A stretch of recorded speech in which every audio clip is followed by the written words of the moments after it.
केवल registry paper से आप नहीं बनते हैं ज़मीन का ओरिजिनल मालिक।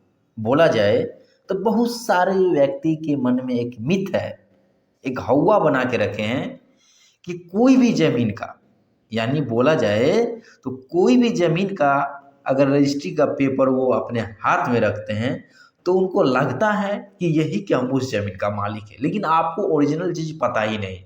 जो व्यक्ति ऐसे मानते हैं उनको ओरिजिनल चीज़ ये पता नहीं रहता है आखिर क्या है। तो आप समझिए, इस वीडियो को जो टाइटल है और आप थंबनेल पे भी पढ़ लिए होंगे, जो बैनर आपके सामने आया होगा, ठीक है, केवल रजिस्ट्री से नहीं बन सकते या बनते हैं प्रॉपर्टी के मालिक, यानी केवल रजिस्ट्री से नहीं बनते हैं प्रॉपर्टी के मालिक, इस डॉक्यूमेंट के बाद ही बनेंगे जायदाद के असली मालिक।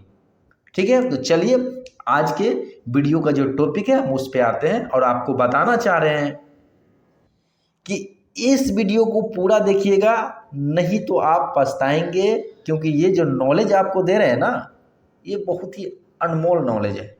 ठीक है, तो देखिए, किसी भी प्रकार की संपत्ति खरीदते समय आमतौर पर सावधान रहने की सलाह दी जाती है। भारत में संपत्ति खरीदने पर रजिस्ट्री कराना अनिवार्य है, लेकिन रजिस्ट्री करवाने से संपत्ति आपकी नहीं होती और नहीं रहती। आपको यह अच्छी तरह समझना चाहिए कि रजिस्ट्री कराने से आप पूरी तरह से मालिक नहीं बन पाते हैं और न ही आप उस संपत्ति का पूरा अधिकार पाते हैं, यानी उस संपत्ति का पूरा अधिकार आप नहीं पाते हैं। देखिए, रजिस्ट्री केवल ऑनरशिप देने का दस्तावेज है। क्या है? रजिस्ट्री केवल ऑनरशिप देने का एक दस्तावेज है और ये जो है स्वामित्व, इससे आप नहीं बन जाते। अब आपको मालिक बनने के लिए क्या करना चाहिए जानते हैं, बहुत ही महत्वपूर्ण है। तो चलिए आपको बताते हैं कि संपत्ति का पूरा नियंत्रण कैसे प्राप्त करें। भारत में संपत्ति खरीदने पर आपको भारतीय पंजीकरण अधिनियम का पालन करना होगा। इस अधिनियम के तहत 100 रुपया से अधिक की संपत्ति को किसी अन्य व्यक्ति के नाम पर स्थानांतरित करने पर लिखित कार्रवाई की जाती है। हर कोई जानता है कि किसी भी तरह की दुकान, जमीन, घर, प्लॉट खरीदने पर उसकी रजिस्ट्री कराना अनिवार्य होता है, लेकिन अब आप उस सामान के मालिक के रूप में नहीं उभर पाते हैं अगर सिर्फ आप रजिस्ट्री कराते हैं। इसका पूरा प्रक्रिया क्या है, गौर से देखिएगा और सुनिएगा। देखिएगा क्या है, देख रहे हैं एक नज़ारा, एक अच्छा व्यू, ठीक है, आपको नेचर का मज़ा। बाकी हम आपको इधर भी ध्यान दीजिएगा जो हम आपको बता रहे हैं। देखिए पूरी प्रक्रिया क्या है, इसको समझिए। हमारे देश में अधिकांश लोग को लगता है कि पंजीकृत करने से संपत्ति का अधिकार पाया जा सकता है।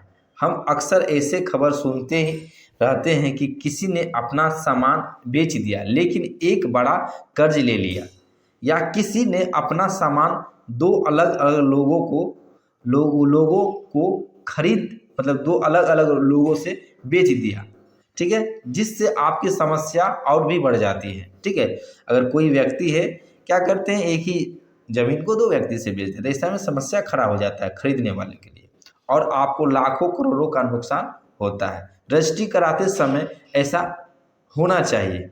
क्या होना चाहिए, गौर से सुनिएगा। रजिस्ट्री कराने के बाद पंजीकृत होने के बाद ही ये चीज़ होता है। दाखिल खारिज करवाए। क्या दाखिल खारिज करवाए? देखिए, जिन लोगों को दाखिल खारिज शब्द नया लगता है उन्हें बता दें कि संपत्ति को आम बोलचाल में दाखिल खारिज कराने से एक संपत्ति का मालिक बन जाते हैं कागजी रूप से और गवर्नमेंट के नज़र में। ठीक ना, वो एक ऐसा है, यदि आप किसी संपत्ति को अपना नाम पर कराते हैं तो याद रखें, दाखिल खारिज कराना भी आवश्यक है। आपकी जानकारी के लिए बता दें कि स्वामित्व देने के बाद दाखिल खारिज होता है, जबकि रजिस्ट्री सिर्फ ऑनरशिप ट्रांसफ़र कराती है। समझ रहे हैं? तो आपको कभी भी कोई भी संपत्ति या कोई भी घर, प्लॉट, ज़मीन, कोई भी मकान वगैरह अगर खरीदते हैं तो दाखिल खारिज उसको कराना अनिवार्य है। बहुत सारे व्यक्ति को लगता है सिर्फ और सिर्फ ज़मीन का ही दाखिल खारिज होता है, तो ऐसा नहीं होता है। दाखिल खारिज जो है सो आपको घर का भी होता है, प्लॉट का भी होता है, ठीक है।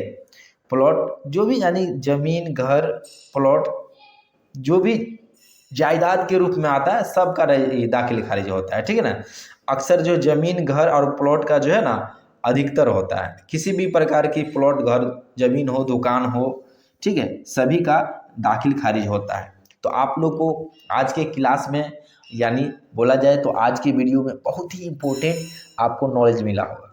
और अगर आप डीप में नॉलेज लेना चाहते हैं स्पेशल अमीन में यानी ज़मीन से जुड़ा और मिनी एलएलबी यानी आप कानून से संबंधित मिनी एलएलबी करना चाहते हैं, वो भी अमीन कोर्स के साथ, यानी ज़मीनी का टेक्निकल नॉलेज हो या मिनी एलएलबी होता है जो कानून से संबंधित ज़मीन से जुड़ा हुआ हर एक कानून आपको पढ़ाया जाएगा। अगर ये करना चाहते हैं और आप अंचल अमीन, अनुमंडल अमीन, वन विभाग के अमीन, सिंचाई विभाग के अमीन, अन्य कोई भी प्राइवेट अमीन में आप करियर बनाना चाहते हैं तो यहाँ से आप जो स्क्रीन पे जो नंबर दिख रहा है उस नंबर पे बात कीजिए, डिटेल्स लीजिए।